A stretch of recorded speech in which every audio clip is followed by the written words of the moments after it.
Murid-murid, saya Cikgu Caroline. Hari ini kita sambung, Cikgu mau share, explain matematik pengguna bab 3, yaitu simpanan dan pelaburan, kredit dan hutang. Okey, satu persamaan keempat-empat benda ini, keempat-empat ini mempunyai faedah. Okey, so bezanya faedah untuk simpanan, faedah itu kamu punya. Okey, kalau hutang, yang kamu hutang tu tetap ada faedah dan tetapi faedah itu kepunyaan bank. Okay. So hari ini kita sambung pengiraan sudah sama ada dari kira faedah lah.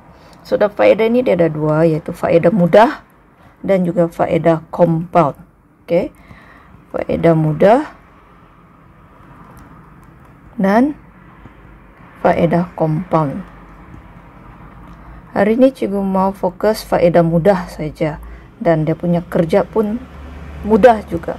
Yaitu kamu hanya perlu ingat formula ini, yaitu I, P, R, T.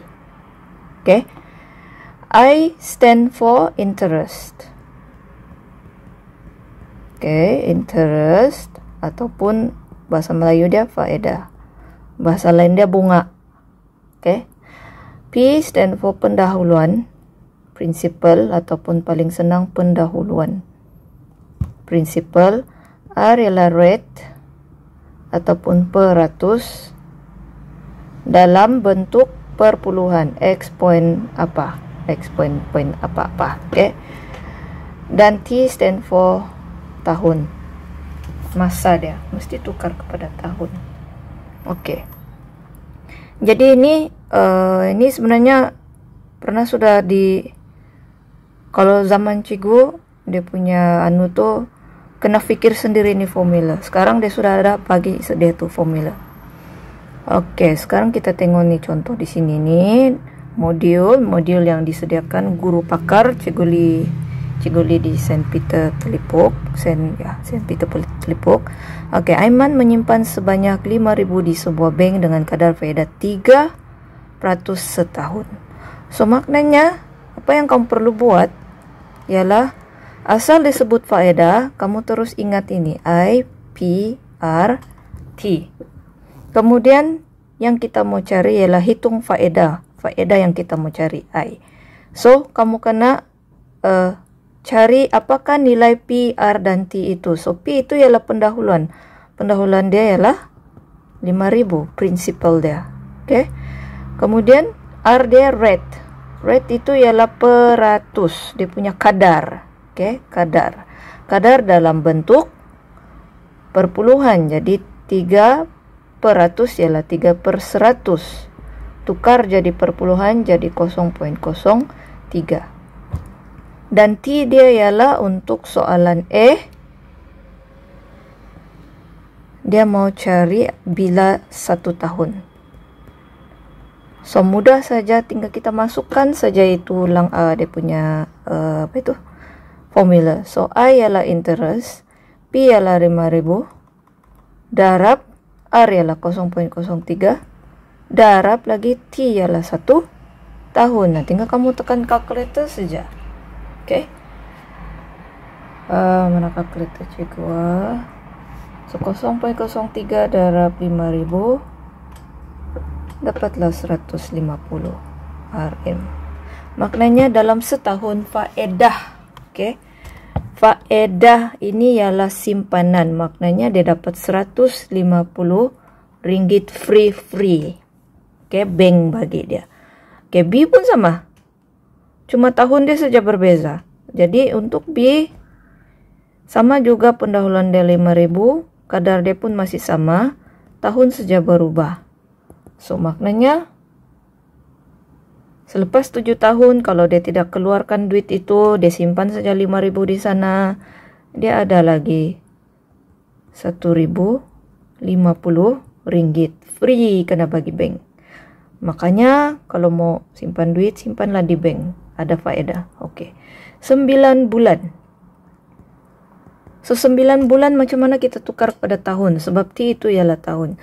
So bahagi dengan 12 sebab 1 tahun itu ialah 9 bulan. Oke. Jadi kira saja balik, kamu ada kalkulator, darab saja, yaitu 5.000 darab dengan kadar, darab lagi dengan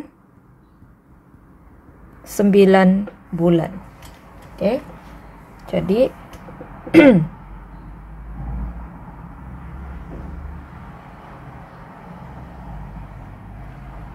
darab 0,03 darab 5.000, dapatlah 112.5. Oke, senang kan? Senang saja, very easy. Kena ingat ini. Oke. So, next ialah jika sama saja tuh. Oke, kamu buat saja nih.